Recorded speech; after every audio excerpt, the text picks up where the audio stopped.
Hello, welcome back to Whisky Wednesday. Another Wednesday, another whisky review with me, Joe. So, I'm starting my Springbank vertical tasting over the next 3 weeks. Starting with the Springbank CV. Now, Springbank is a distillery in Campbelltown, one of only 3 distilleries in Campbelltown. You've got Springbank, Kilkerran, or Glengyle, and Glen Scotia. There used to be a huge amount of distilleries in Campbelltown, but sadly they all closed, shut down, got demolished. So Springbank is one of the few completely independent distilleries, and it's also one of the few distilleries that does every single thing on site. So they do their own malting, they use their own water supply, they bottle on site, and everything is done on site, and it's in the old traditional method as well. So the malt's done by hand, etc., etc. It is kind of traditional style of making whiskey. The CV range, they did the Springbank CV, the Longrow CV, and the Hazelburn CV. And CV basically means curriculum vitae or curriculum vitae, and it's basically a summing up of what the distillery character was all about. Now, the special thing about Springbank is the fact they've got 3 brands made at one distillery. So this is why I'm doing a vertical tasting. You've got Springbank, which is 2.5 times distilled and peated. You've got Longrow, which is heavily peated and double distilled, and you've got Hazelburn, which is non-peated and triple distilled. A completely non-peated, so the malt is air dried rather than using peat smoke.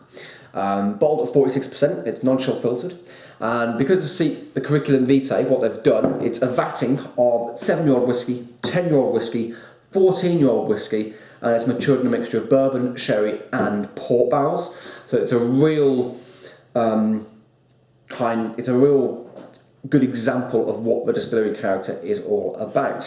Obviously, there's not an age statement on this because it does the vatting of the ages. So you're getting whiskies from 7 years old to 14 years old in the bottle.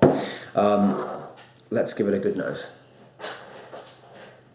So on the nose, I'm getting kind of earthy wood smoke. Kind of burning embers.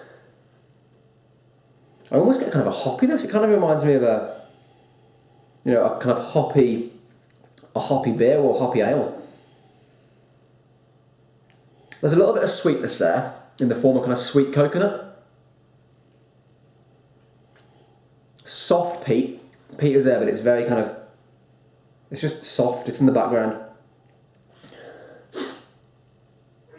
There's a slight saltiness, so I'm going to catch my own corn. So I get my cat involved. Don't want to meowing in the video. Oh. Anyway. So, a little bit of fruitiness coming out now. That's from the kind of port and sherry barrels. So I'm getting like spiced red berries. Bonfire smoke, do you want to smell? No, he doesn't like whiskey. Bonfire smoke. Almost get like a kind of a hay note, kind of like hay, straw. I also get kind of like a cream toffee as well. It's really good, really pleasant on the nose. Quite a complex, lots going on. Right, let's give it a taste.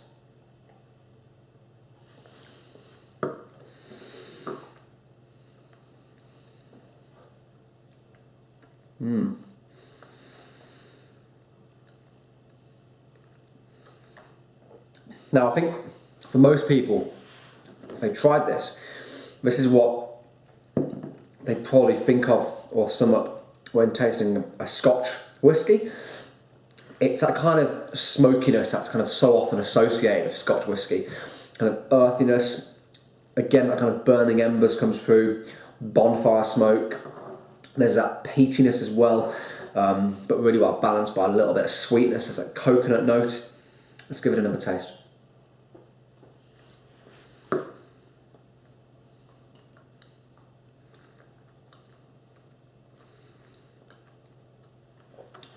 It's almost like a sour note, almost like kind of sour honey. Vanilla, coconut again, I get. A real soft spice, kind of like a soft mouth coating, warm spiciness about it. Let's give it one more taste for a few more notes and the finish.